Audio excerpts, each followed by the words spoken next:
बिस्मिल्लाहिर्रहमानिर्रहीम। अस्सलाम वालेकुम। तो मेरी यूट्यूब फैमिली क्या हाल है, कैसे हैं आप सब लोग। उम्मीद करती हूँ कि आप सब लोग खैर आफियत के साथ होंगे। तो जो आप देख रहे हैं कि कितनी सख्त बर्फ़ पड़ी हुई है और हमें यहाँ पर इस बर्फ़ों में भी जाना पड़ता है काम करने के लिए। जहाँ मेरी जॉब है स्पेशली ये वहाँ पर है, पहाड़ों की चोटी के ऊपर ये घर है बहुत बड़ा। एक घर नहीं बल्कि ये एक रिफ्यूजी कैंप है, एक होटल है जहाँ मैं यहाँ के मैं सारे मामलात देख रही होती हूँ। यहाँ पर मेरे ज़िम्मे काफ़ी ज़िम्मेदारियाँ हैं जो मैं संभाल रही होती हूँ। लेकिन आप अंदाज़ा लगा सकते हैं कि ये सफ़र मेरे घर से शुरू होता है तो मौसम बिल्कुल ठीक है, यहाँ बर्फ़ नहीं है। लेकिन जो ये आगे जाता है तो आप देख सकते हैं कि ये ऊंचाई की तरफ जा रहा है और ये ऊपर एक माउंटेन है जहाँ तक हमें पहुँचने के लिए कोई ट्रेन कोई बस नहीं जाती।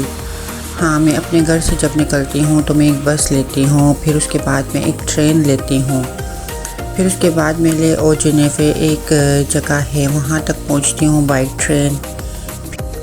और फिर कैंप की एक स्पेशल गाड़ी जो होती है जिसे हम कोस्टर कहते हैं तो वो वहाँ पर आई हुई होती है जिसमें मैं अभी बैठ चुकी हूँ। और ये ऊंचाई की तरफ जा सकती है क्योंकि जो प्राइवेट कार या गाड़ियाँ होती हैं वो माउंटेन पे इजीली चली जाती हैं, लेकिन ट्रेनें और बसों का रास्ता वहाँ पर नहीं है। रास्ता तो है लेकिन क्योंकि वहाँ पर इतनी बर्फ़ होती है और पहाड़ों की ऊंचाइयों पर है, काफ़ी ऊंचाई पर है वो। और सिर्फ एक ही होटल है, जो पहले होटल था दो होटल हैं जो पहले होटल थे, उसके बाद उनको रिफ्यूजी कैंप बना दिया गया तो अब वो रिफ्यूजी कैंप हैं।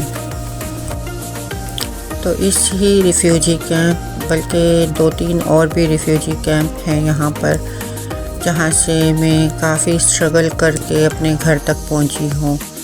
ये एक होटल है, इसमें सारे यूक्रेनी हैं जिनको इन्होंने डाला है। फिर ये सारे यूक्रेनी यहाँ पर हैं। फिर आगे जाकर ऊंचे पहाड़ की चोटी पे जो कैंप है वहाँ पर मैं काम भी करती हूँ और वहाँ पर 1.5 साल का अरसा मैं वहाँ खुद रही हूँ। और उस वक्त भी मैं वहाँ काम करती थी। उस वक्त मैं वहाँ पर सिलाई का काम करती थी कि पर्दे, बेडशीटें, तकिए कवर और ये सारे मैं सीती थी। और वो सारे निशतल जहाँ जिस एरिया में हमें इस सूबे के अंदर जितने भी कैंप हैं उन कैंपों के अंदर बेडशीटें और कर्टन, पर्दे वगैरह जो भी जाते थे वो मैं स्टिच करती थी। फिर बाद में मैंने काफ़ी लोगों को वहाँ पर ट्रेनिंग देना शुरू की थी। तो ये सारा वो है और 1.5 साल का अरसा मैंने यहाँ गुजारा। और यहाँ पर एक और छोटा सा होटल है, फिर उस टाइम 6 महीने मैंने वहाँ भी काम किया है। यहाँ पर लोग टूरिस्ट आते हैं, बहुत ज़्यादा घूमने के लिए लोग आते हैं। तो यहाँ पर सिर्फ 1-2 होटल हैं, छोटे से रेस्टोरेंट हैं, तो वो दरमियान में अभी वो भी आएगा तो मैं आप लोगों को दिखाऊँगी अगर नज़र आया इतनी धुंध में। जब मैं अपने कैंप से वहाँ काम के लिए जाती थी तो इतनी मुश्किल होती थी मुझे जिसकी हद ही नहीं, इन बर्फ़ों में चलना। तो इस तरफ ही जिस साइड को मैं दिखा रही हूँ इसी साइड पे वो होटल रेस्टोरेंट है जहाँ पर लोग आते थे चाय कॉफ़ी खाना वगैरह खाना होता था, तो उसके लिए स्विस होटल है वो। और ये फिर पहाड़ी की चोटी के ऊपर जाकर फिर वो कैंप है जहाँ पर मैं काम के लिए जाती हूँ। ये आपको नज़र आ रहा होगा शायद यहीं पर, हाँ ये है, यहाँ मैंने काम किया है होटल में। तो यहाँ पर आने के बाद मैंने बहुत स्ट्रगल किया और मैं ज़ीरो से हीरो कैसे बनी आप अंदाज़ा लगा सकते हो कि कैंप से ही मैंने काम स्टार्ट कर दिया था अपना। 3 माह के अंदर मैंने अपने काम स्टार्ट कर दिए थे जो भी करना था, और पढ़ती भी रही और आज भी मैं पढ़ रही हूँ। पढ़ाई के बगैर यहाँ पे कुछ भी मुमकिन नहीं है। आप पढ़ोगे लिखोगे तो बनोगे नवाब, खेलोगे कूदोगे तो बनोगे ख़राब। ये जुमला तो आपने सुना ही होगा। यहाँ किसी को भी ऐसे बैठने नहीं देते। बच्चा जब 14 साल का हो जाता है स्कूल पढ़ते पढ़ते तो बस उसके बाद वो लोग उसको ट्रेनिंग देना शुरू कर देते हैं। तो ये हम पहुँच गए हैं उस कैंप होटल में।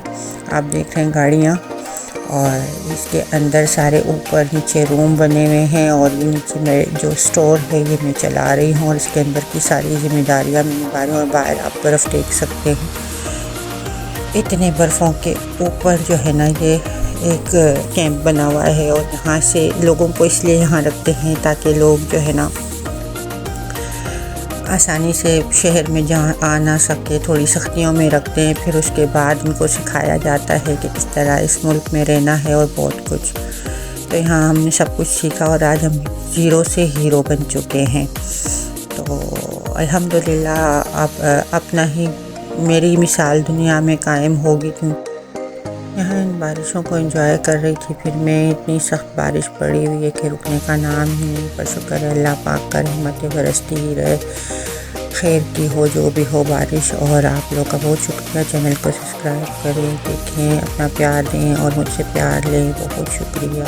अल्लाह हाफिज़। दुआओं में याद रखिएगा। मैं तो हमेशा आप लोगों को दुआओं में याद ही रखती हूँ। तो मुसलमानों के लिए हमेशा दुआएं करती रहती हूँ।